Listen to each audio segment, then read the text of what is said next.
Hello and welcome to another episode of Anti-Agency Stories of Doing Business Differently. I'm Jason Yormark, your host, and today I've got two folks with us I'm excited to talk to. They do some really cool stuff all over the world.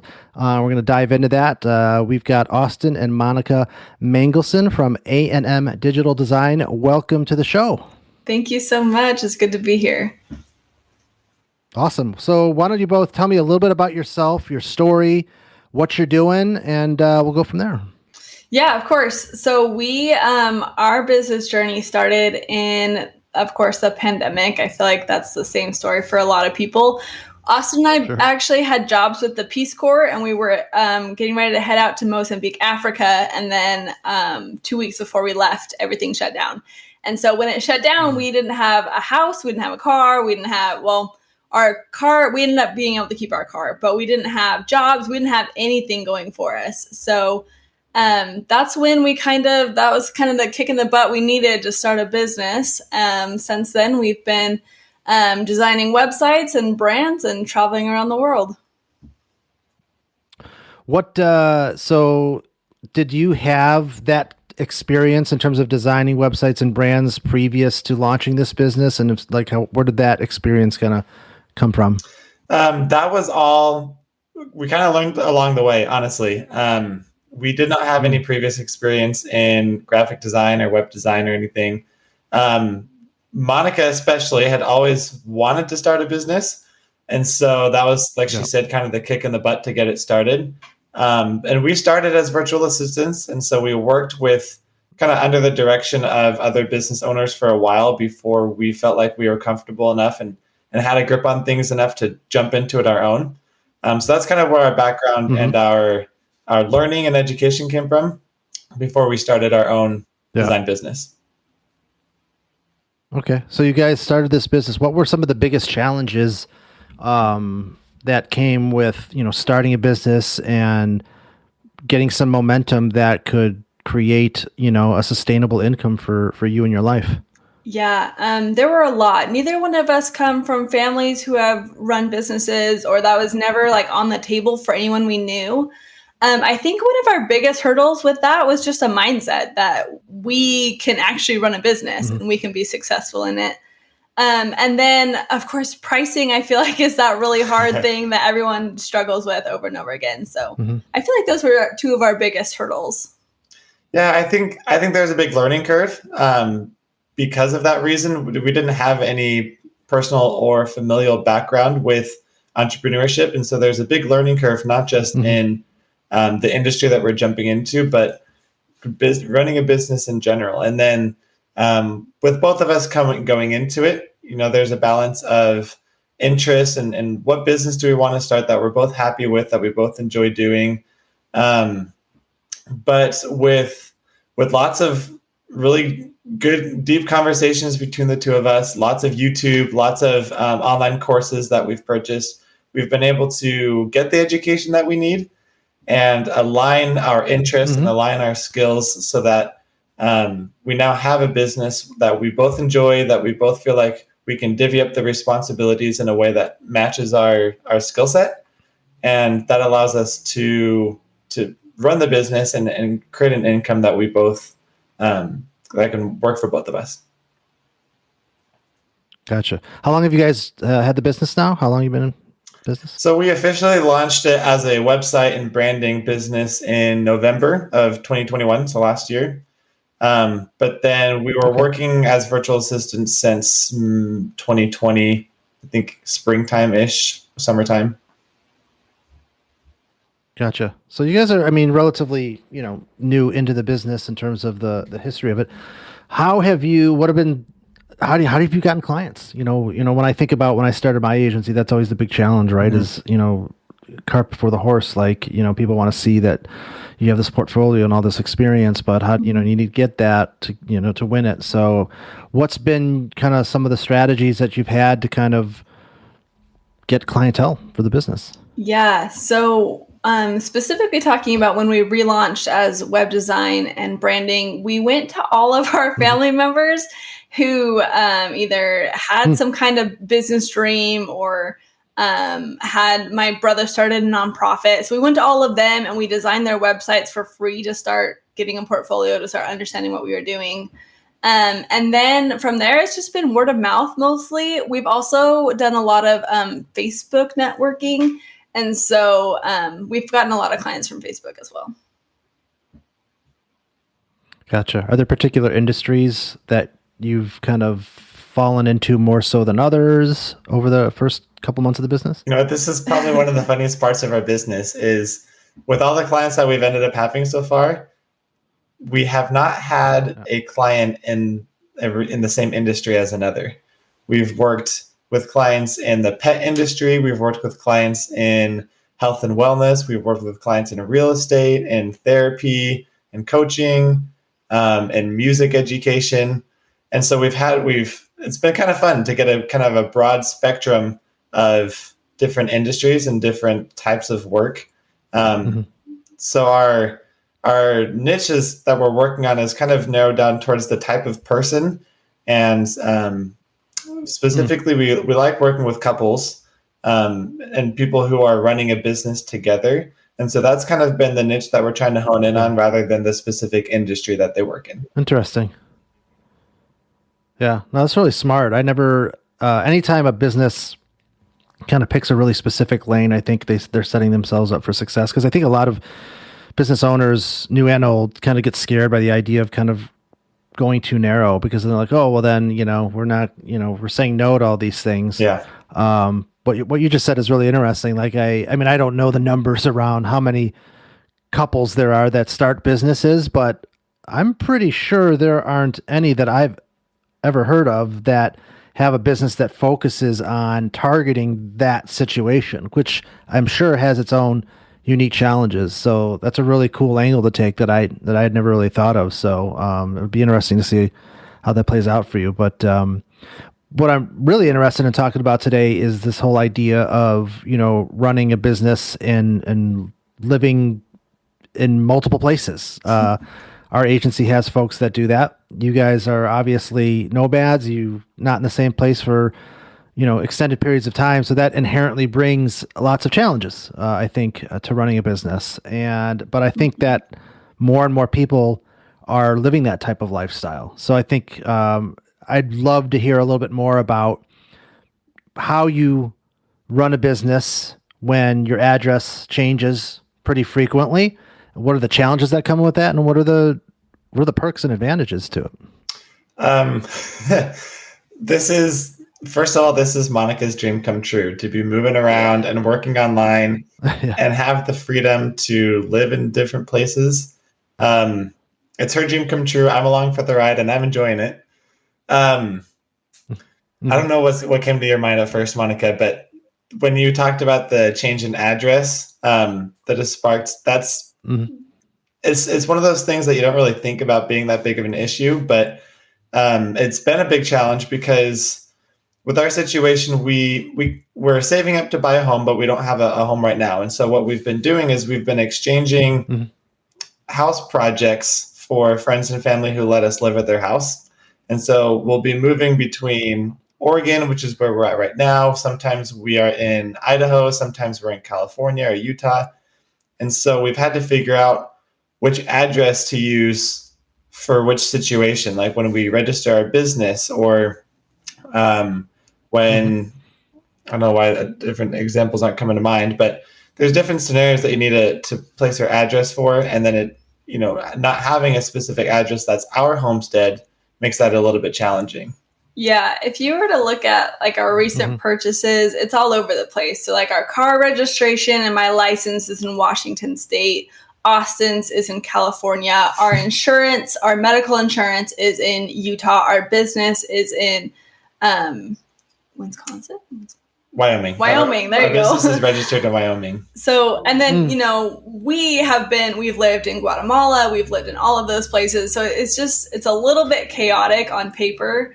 But in the day-to-day, I would say it's really fun. Like Austin said, this is my dream come true though. So. Do you guys feel like you ever miss out on any opportunities because of that lifestyle in terms of the business? Yeah, I would say the biggest thing that's hard is the networking events because networking is so key in a small business and they're all location dependent networking. You can have we've been to lots of Mhm. virtual events, but it doesn't really seem to have the same effect as in-person events do. So we try, like, we're in Tillamook, Oregon right now, so we try to go to networking events in Portland while we're here, but we're only here for a few months, and so we don't have the ability to really make and maintain good friendships. I think that extends beyond just within the business. I 100% agree with that. And outside of the business world, sometimes it's difficult when you don't live in one community for years on end. It's a little bit harder to form those relationships with neighbors, with community members, because you're there for a few months or half a year or even a year, and then you leave. And so it's harder to keep that up. And technology and social media and stuff has made it a lot easier. But that's still been a challenge, I think, for us to build and nourish friendships as we're moving around to different places. Yeah. What, obviously, when one of the things that I like about what you guys are doing, and I just recorded another episode with somebody where we were talking about authenticity. And one of the things I did that I think was a mistake when I started my business was trying to appear bigger than what we were. Because I thought, oh, if we want to attract good clients, we gotta look the part. And then I realized eventually that, being true to yourself and what you are, what your perceived weaknesses are, they're actually strengths. Mm-hmm. Being smaller, you're more nimble. Maybe you're more affordable. So there's a lot that can be gleaned from that. And when I look at like kind of your guys' the landscape of your digital brand, you're embracing that nomad lifestyle. You're not trying to hide it. You're not trying to appear that you're like in some big city. And I think that's smart. So, I guess it's a two-part question. One, I'm assuming, but I want to ask the question, is that by design? And two, and maybe it's too early in the business to know one way or another. Do you feel like taking that approach has benefited you or held you back in any way? I'm just kind of curious about that. Yeah, it is by design. I think in addition to targeting people who are couples in business, which is something that we really love talking about and sharing our insight with as a couple ourselves, we also try and target people who are similar to us in that regard, as far as people who travel or people who live a little bit more location independent. And so we've kind of built that into our branding to display, this is who we are, this is what we enjoy doing, and attract those people. And we've started when we started implementing that into our branding, we started noticing that pay off pretty quickly. We had people reach out to us who are big travelers, who like moving around, and they would talk to us about it. And so it's been fun to see how being true to ourselves in that way has started connecting us with people who are similar. Gotcha. What's the future for your business? What do you hope to see? What do you want to do with it in terms of the next couple of years? Where do you want to see it go? Yeah, that's a really good question. So we talk about this quite frequently. We would love to see it grow and become a little bit more booked out, I guess is a common term people use, but also to be able to employ other people. I mean, there's several instances where my brothers have been like, man, I really just need a job for a couple of months. And we would love to be in a place where our business, we can offer that to them, but as well have other employees, other contractors under us as well. Yeah, no, that makes sense. I mean, do you see, you had mentioned you're kind of like saving up for a house. So at some point it sounds like there's a finish line for this lifestyle, wanting to settle down. Do you think how do you, or maybe not, It depends on who you ask. But if that were the case at some point, I think the timeline depends if on who it you were ask. to go in that direction. Yeah. Well, I mean, is it safe to assume at some point that's going to happen? Maybe not as sooner as somebody might like. So our end goal for that is we would love to have a house that's our home base and then be able to take off for a couple months of the year and go explore the rest of the world. Because really, there's so much beauty and so many cool things to learn outside of your comfort zone. And it's really easy to get, in my opinion, it's really easy when you're in a single location to get stuck in that comfortable zone because you're comfortable. But when you go out and explore the world, there's so many people who have stories that can touch your lives and just change everything about how you view the world. So I don't think we'll ever stop traveling. I will never stop traveling. Yeah. You make it sound like I'm anti-travel. I mean, I think you made it sound like that yourself. But yeah, I think this is one of those things where our values and interests aren't 100% aligned, or I guess our personalities is a better way to say it. If it were up to Monica, we would live this lifestyle till the day she dies. Probably, and she'd be totally fine with that. I do really enjoy it, and I love it, and I love moving around and meeting different people and living in different places. And not only do we travel around in the States, but it gives us the opportunity to travel to different countries, which I love. But I mean, we do have plans to start a family someday, and so that's going to require at least a little bit more settling down, or a little bit more stability for raising kids and stuff. And so that is in the eventual timeline. And that's the eventual goal of our business, is to be able to grow from supporting the two of us to supporting a family, which is, granted, it is several years down the road, but that is in our sights down the line. Gotcha. Well, that makes sense. So for those that are listening that are thinking about starting a business and are world travelers, what are 2 or 3 things that you've learned, or tips or strategies that you would suggest to help them navigate that decision and what they're in store for? Yeah. The biggest tip that someone gave us when we started traveling full time is to slow travel. So a lot of times we kind of have this mentality that, we have to fit in our travel in our PTO, and we have to get it in a week. And so then you have a week of action-packed vacation, and then you go back to work and life is just normal. But when you are working for yourself and traveling, you can't take off a week. Well, I mean, you can, but you can't hit as many places if you are only taking off a week at a time. And so one of the beautiful things about having our own business is that we can go, for example, we moved to Guatemala and we were there for 3 months. And so we were able to go and see all the things we wanted to see while still maintaining our business and building our business, because we took more time living in Guatemala. So we didn't feel like we always had to be leaving our business, if that makes sense. Yeah. Similar to that. Yeah, and I would imagine when you don't feel the pressure. Right. Yeah. You don't feel like you're going to miss out. Yeah. Well, I was going to say, you don't feel the pressure of feeling like you have to get so much in a short period of time. Like if you're wherever you're staying, if it's an Airbnb or whatever, you don't feel so bad if like you have to work and you're inside for most of the day, because you have plenty of time to experience things. So that makes complete sense. Right. Yeah. I think in addition to that, I would recommend to this person that they sit down and spend some time,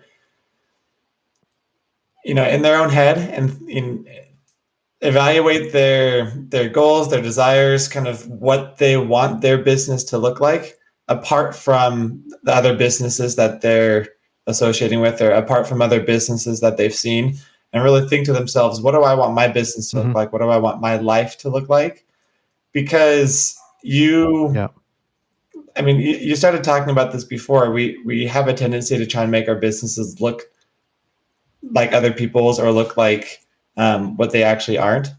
But if we can create a business that supports the lifestyle that you want, it doesn't matter if you're not making $150,000, $200,000 a year like other people are, because you might be making less money, but you're also enjoying life more because it's more aligned with what you want to do and with who you are as a person. So that would be my recommendation. I don't know if I articulated that super well, but find out what your values are, what you like doing, and then build your business around that.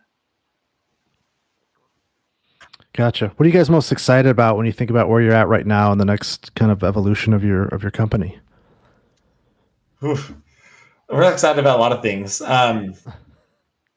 One thing that we have been talking about a lot is actually starting our own podcast. And so we've been tossing around ideas about the type of people we would want to interview and what we would be talking about, and ideating some names around the podcast and how that whole process is going to work. So we're looking forward to getting that going. Thinking probably within the next year we'll have a podcast going, and we're both really looking forward to that.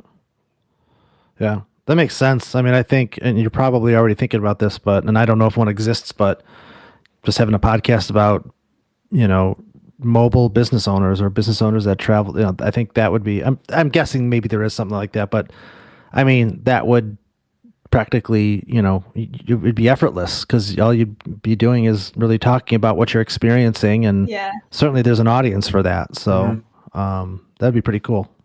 Yeah. Awesome. So, great. Is there anything that I didn't ask you guys that you think might be helpful to the audience around what you do or what people should be thinking about when it comes to the type of work that you do and how you do it? Yeah. I think just my final words is that travel is only possible when you allow it to be. There's always going to be things that come up. There's always going to be difficulties in planning, in your arrangements, in your business.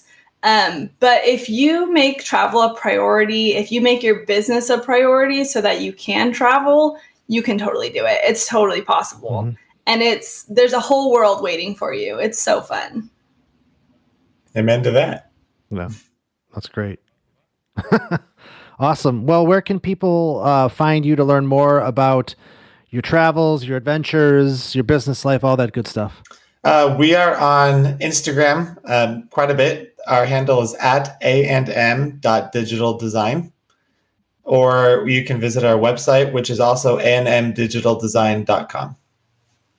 Those are the two places we have the most. And we have a contact page if you want to reach out to us, send us a message and chat.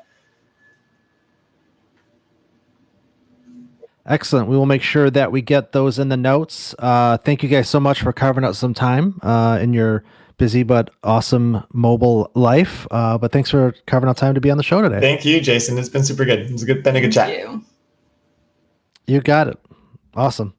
Well, that's it for this episode. Make sure you check out these folks and the links in the show notes. And for those of you listening, like, share, subscribe, all that good stuff.